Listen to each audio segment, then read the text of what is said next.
ভাই আপনার এটা কি জাতের ফুল? এটা ম্যারান্ডা ফুল।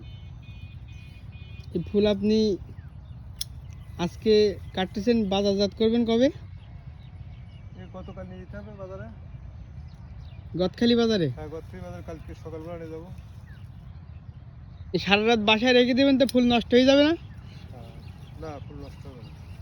কি পানির ভিতরে রাখতে হয়? না, রেখে পানি ছিঁচড়ে দিয়ে ভিজে কাপড় দিয়ে ঢেকে থুয়ে দিলে নষ্ট হবে না। আচ্ছা।